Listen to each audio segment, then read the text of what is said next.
Hi అందరికీ నమస్కారం. Welcome to it's you TV health. నేను మీ యాంకర్ త్రిపుర. ప్రస్తుతం మనతో పాటు ఉన్నారు doctor Jagadish, physician, general medicine. అసలు చాలా మందికి జనరల్ ఫిజిషియన్ని ఎప్పుడు కలవాలి, ఎలాంటి సిచ్యువేషన్ వాళ్ళని కన్సల్ట్ అవ్వాలి అనేది పెద్ద ఐడియా ఉండదు. సో అదే విషయం గురించి ఈరోజు మనం డాక్టర్తో అడిగి తెలుసుకుందాం. Hello doctor. నమస్తే. జనరల్ మెడిసిన్ అంటే ఎవరికీ ఐడియా లేదు సార్. సో ఇప్పుడు మీ స్పెషలైజేషన్ కూడా అదే. సో నేను దాని గురించే ఫస్ట్ తెలుసుకుందాం అనుకుంటున్నాను సార్. ఫస్ట్ జనరల్ మెడిసిన్ అంటే ఏంటి, జనరల్ ఫిజిషియన్ అంటే ఏంటి సార్? మంచి ప్రశ్న అడిగారండి. యాక్చువల్లీ జనరల్ మెడిసిన్ అందరికీ మనకి సొసైటీలో ఏమన్నా హెల్త్ ప్రాబ్లమ్స్ వస్తే చాలా కామన్గా చాలా తరచుగా వాడే పదం కానీ వర్డ్ కానీ ఈ general medicine or general physician దగ్గరికి వెళ్ళారా అంటారు. దీని మీద నేను ఆల్మోస్ట్ లాస్ట్ 6 years నుంచి ఐఎమ్ ట్రయింగ్ టు ఎడ్యుకేట్ జనాలకి నాకు వీలైనంత నా స్తోమతలో I'm trying to explain. So మనం సింపుల్గా చెప్పాలి అంటే అల్లోపతిలో ఎంబీబీఎస్ పూర్తి చేసిన తర్వాత స్పెషలైజేషన్ ఉంటుందండి. ఈ స్పెషలైజేషన్కి నీట్ ఎంట్రన్స్ ఎగ్జామ్ రాస్తారు. ఓకే. ఈ నీట్లో అంటే ఎంబీబీఎస్లో 17 సబ్జెక్టులు ఉంటాయి. ఈ 17 సబ్జెక్ట్స్లో క్లినికల్ బ్రాంచెస్ అంటారు. అంటే general medicine, general surgery, orthopaedics, gynaecology, ENT, ophthal. General medicine is a speciality. మనకి బాడీలోని అన్ని సిస్టమ్స్ యొక్క కామన్ సిమ్టమ్స్ గురించి అనలైజ్ చేసి ఎవాల్యుయేట్ చేసి ఒక పేషెంట్స్కి డయాగ్నోసిస్ని ఫైనల్ చేయడానికి దోహదపడే డిపార్ట్మెంట్ని జనరల్ మెడిసిన్గా అంటారు. అంటే మీరు ఒక 10-15 years క్రితం తీసుకుంటే even so general medicine is the crux. ఇప్పటికి కూడా హెల్త్ కేర్లో most important is general medicine. ఇంకా మీకు కొంచెం క్షుణ్ణంగా చెప్పాలి అంటే ఎంట్రన్స్ ఎగ్జామ్ రాసినప్పుడు ద టాప్ ర్యాంకర్స్లో more than 50-70% will be general medicine. Okay. So దీన్ని ఎండి అని కానీ లేదంటే డిఎన్బి అని కానీ, అంటే 2 qualified recognised degrees. So general medicine. So general medicine ఏంటంటే బాడీలోని ఎటువంటి సిమ్టమ్స్ నన్నా అనలైజ్ చేసి ఆ సిమ్టమ్స్ దీనివల్ల వస్తుంది అని పేషెంట్ని ఎగ్జామిన్ చేసి పేషెంట్ని రకరకాల క్వశ్చన్స్ అడిగి ఒక డయాగ్నోసిస్కి వచ్చే డిపార్ట్మెంట్ ఆర్ ఆ స్టడీని, ఆ డిపార్ట్మెంట్ని మనం జనరల్ మెడిసిన్ అంటాం. ఓకే. సో ఇండియాలో ఒకటే మనకి బికాజ్ ఆఫ్ పుట్టగొడుగుల్లాగా వచ్చిన కొత్త ఛానల్స్ అవ్వనివ్వండి, health care information via media, వీట్. సో దీనివల్ల people are misguided, number 1. Number 2, మన హెల్త్ కేర్ సిస్టమ్ ఇంకా స్ట్రీమ్ లైన్ అవ్వాల్సి ఉంది. ఇప్పుడు మీకు అబ్రాడ్లో యుఎస్ తీసుకోండి, యూకే తీసుకోండి, ఆస్ట్రేలియా తీసుకోండి, కెనడా తీసుకోండి.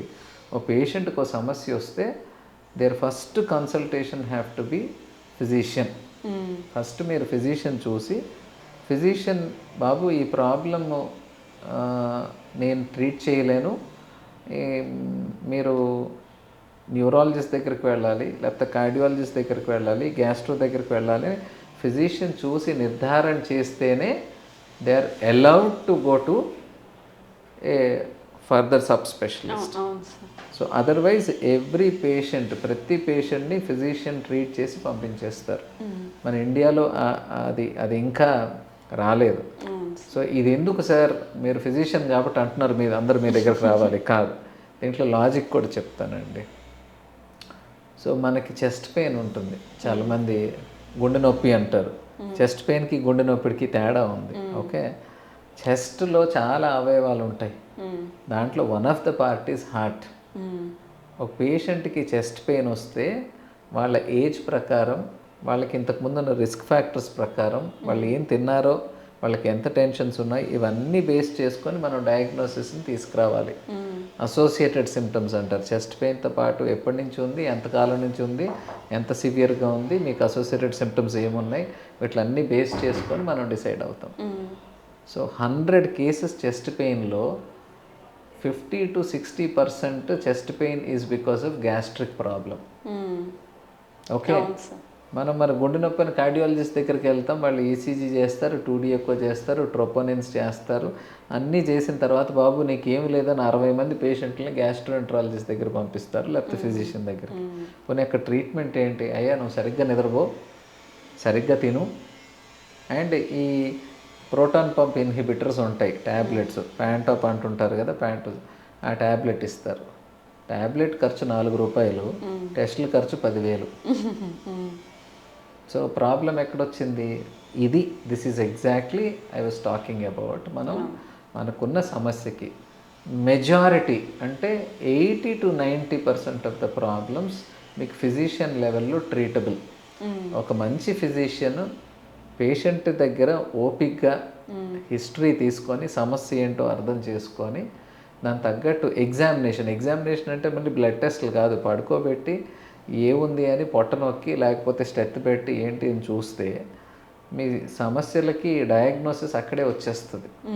అది కరెక్టా కాదా నిర్ధారించుకోవడానికి అవసరమైన టెస్టులు చేసుకుంటాము, కొన్నిసార్లు టెస్టులతో పని ఉండదు. So this is about general medicine.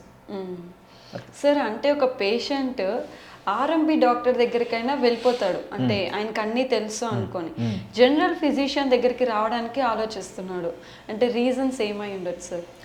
అంటే మీరు అన్నది నెంబర్ 1, ఆర్ఎంపి డాక్టర్ దగ్గరికన్నా వెళ్ళిపోతారు అంటే ఇది అవగాహన లేకపోవడం. ఫస్ట్ ఆఫ్ ఆల్ చాలామంది పేషెంట్స్కి ఇప్పటికి కూడా తెలియంది ఆర్ఎంపి అంటే క్వాలిఫికేషన్ ఏమైనా ఉందా? లేదు. పోనీ అదన్నా తెలుసా? ఫైన్. మరి ఏం క్వాలిఫికేషన్ లేకుండా మనం అక్కడికి వెళ్ళడానికి కారణం ఏంటి? పక్కన అందుబాటులో ఉన్నారు, ఈ మాత్రం దానికి అక్కడ దాకా ఎందుకు? This is commonest problem. అయితే ఇంకోటి చాలామంది చూసేది ఏంటంటే, ఒక పెద్ద డాక్టర్ దగ్గరికి వెళ్తే 600-800 కన్సల్టేషన్ ఉంటుంది, వీళ్ళ దగ్గరికి వెళ్తే 100-200తో అయిపోతాయి అని. సో మీరు అందరు గమనించాల్సింది కన్సల్టేషన్ మాత్రమే తక్కువ, అదే టెస్ట్లు, అవే మందులకి మీరు అదే ఖర్చు పెట్టాలి. ఇంకా నేను ఎందుకు సరైన డాక్టర్ అని చెప్పానంటే, ఖచ్చితమైన నాలెడ్జబుల్ ఉన్న ఖచ్చితమైన మంచి డాక్టర్ దగ్గరికి వెళ్తే మీకు టెస్ట్లు అవసరం ఉండదు, ట్రీట్మెంట్ ముక్కుసూటిగా బుల్స్ అయ్యి you are exactly getting the treatment. So దీంట్లో problem is at multiple levels అండి. అది డాక్టర్ దగ్గర ఉందా, లేకపోతే సొసైటీలో ఉందా, గవర్నమెంట్ దగ్గర ఉందా, పేషెంట్స్ అర్థం చేసుకునే దగ్గర ఉందా అనే దాన్ని బట్టి ఉంటుంది. సో ప్రతి రూట్ లెవెల్లో నేను వెళ్ళి ఫైట్ చేయలేను. సో ఇంగ్లీష్లో ఒక సేయింగ్ ఉంది, show me your friends I will say your character అని. అలాగే మా మెడికల్లో కూడా show me your patients I will say what kind of doctor you are. So ఇప్పుడు రూట్ లెవెల్లో మెడికల్ ఇల్లిటరేట్స్ అంటారు, ఇల్లిటరసీ ఒక ప్రాబ్లం అయితే చదువు లేకపోవడం, మెడికల్గా ఎంతో కొంత నాలెడ్జ్ లేకపోవడం అనేది it's a huge problem. So మీకు మెడిసిన్ మీద అవగాహన లేకపోవడం వల్ల మీరు ఎవరి దగ్గర పడితే వాళ్ళ దగ్గరికి వెళ్తే అది నేను కానీ ఏ డాక్టర్ బాధ్యత తీసుకోలేరు. సో దీంట్లో ఓవరాల్ నాలెడ్జ్ కొంతవరకు అవసరం. సో ఇప్పుడు చాలామంది వర్కర్స్ ఉంటారు, చాలామంది రోడ్ సైడ్ లేబరర్స్ ఉంటారు, వాళ్ళకి మనం వెళ్ళి ఎక్స్ప్లెయిన్ చేయలేం, బాబు ఈయన నిర్ధారాలు మానేసి రోజుకి 14 గంటలు చదువుకొని ఎంబీబీఎస్ సీట్ తెచ్చుకున్నాడు, తర్వాత ఎండి తెచ్చుకున్నాడు, ఆయన గొప్ప డాక్టర్ అని వాడికి మనం ఎక్స్ప్లెయిన్ చేయలేము. సో బట్ అలాగే రీజనబుల్లీ గుడ్ ఎడ్యుకేటెడ్ పీపుల్ వాళ్ళు ఎవరు they don't reach out to ఇంటి పక్కనే ఉన్నారని ఎవరి దగ్గర అంటే వాళ్ళ దగ్గరికి వెళ్ళరు. సో హెల్త్ కేర్లో చాయిసెస్ ఆర్ చాలా ఇంపార్టెంట్. ఆ choices is made based upon your education qualification. మీరు నాలెడ్జబుల్ ఉన్నారు అంటే మీరు ఎక్కడికి వెళ్ళాలో మీకు తెలుసు, మీరు ఎక్కడికి పడితే అక్కడ వెళ్తున్నారంటే అది మీ జ్ఞానానికి వదిలేస్తాను నేను. So I think we shouldn't compare with very low standards to high standards. Yes. It depends upon who is taking the decision. Yes sir.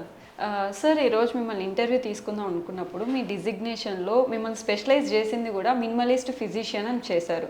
అసలు మినిమలిస్ట్ ఫిజిషియన్ అంటే ఏంటి సార్? నేను గత 2 years నుంచి I'm trying to explain and trying to promote this concept. Okay. ఇప్పుడు నేను మంచి డాక్టర్ని, నేను బాగా చూస్తాను, నేను తక్కువ టెస్టులు చేస్తాను అని మనం ఎంత చెప్పినా ఎంతమందికి ఆ మెసేజ్ వెళ్తుంది?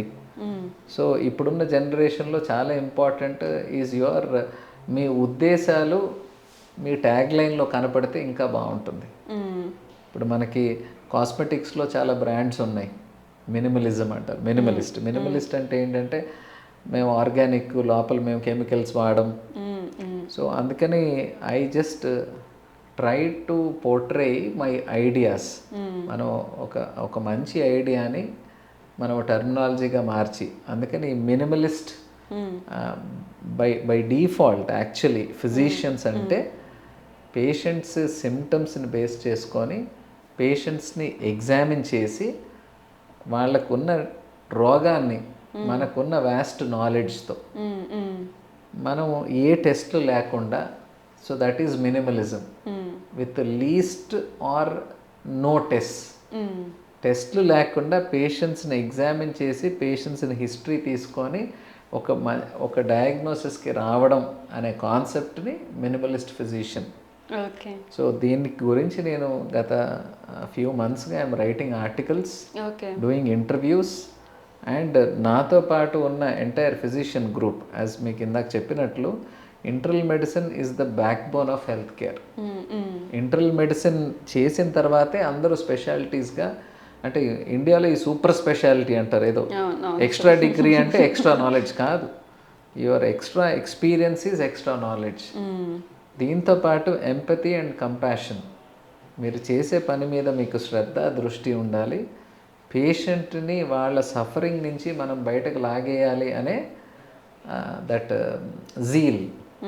So this is the whole core values of being a minimalist physician. Okay. So ఇది ఎందుకు వచ్చింది అంటే కోవిడ్లో మనం చాలామంది, అంటే we have seen lakhs of patients. ఈ lakhs of patients because of too much of information. So I call it as infobesity or infoxication. అంటే toxic information or obesity of information is called infobesity. So జనాలకి చాలా information అందుబాటులో ఉంది. ఆ information మీకు అవసరం పడదా, ఆ ఇన్ఫర్మేషన్ వల్ల మీకు హెల్త్ పరంగా ఉపయోగం ఉందా, లేకపోతే మీరు సైకలాజికల్గా స్ట్రెస్కి గురవుతున్నారా, యాంగ్జైటీకి గురవుతున్నారా, భయంతో చాలా ఎక్కువ టెస్టులు చేసుకుంటున్నారా. సో ఈ కోవిడ్ తర్వాత ఈ ఇన్ఫర్మేషన్ ఒబెసిటీ వల్ల వీ హ్యావ్ నోటిస్డ్ చాలా ఎక్కువ, అంటే exponential wastage of financial resources, medical resources. ఆ కెటస్ట్రాఫ్లోంచి పుట్టుకొచ్చిన ఐడియానే ఈ minimalist physician. So how to engage or give confidence in to public. జనాల్లో ఒక మంచి డాక్టర్, మంచి ఉద్దేశంతో, ఏ నాలెడ్జబుల్ డాక్టర్, హౌ పేషెంట్కి ఖర్చు లేకుండా, టెస్ట్లు అవసరం లేకుండా డయాగ్నోసిస్ ఎలా రావచ్చు. మనం లాస్ట్ 5 ఏళ్లలో జరిగిన ప్రాబ్లం ఏంటంటే డాక్టర్ అనేవాడు డయాగ్నోస్ చేయలేడు, టెస్టులతో డయాగ్నోసిస్ వస్తుంది అనే భ్రమలో తోసేశారు అందరినీ. Which is wrong. మీకు 100-150 ఇయర్స్లో ఎవాల్వ్ అయిన సైన్స్ ఒక పేషెంట్ చెప్పే సిమ్టమ్స్ బట్టి, పేషెంట్ ఇచ్చే సైన్స్ బట్టి మనం ఒక డిసీజ్కి ఎలాగ కంక్లూషన్స్కి రావాలి అనేది మెడిసిన్. ఈరోజు ఏమైపోయింది అంటే పేషెంట్స్ చెప్పడం మానేశాడు, డాక్టర్ చూడడం మానేశాడు, అన్నీ మనం వచ్చే పేపర్లో వచ్చే రిపోర్ట్స్ బట్టి అనలైజ్ చేస్తాం, which is wrong. So that is the concept what I'm trying to relook. Actually కొత్తది మనం ఏం కనిపెట్టట్లే, ఆల్రెడీ ఎగ్జిస్టింగ్దే.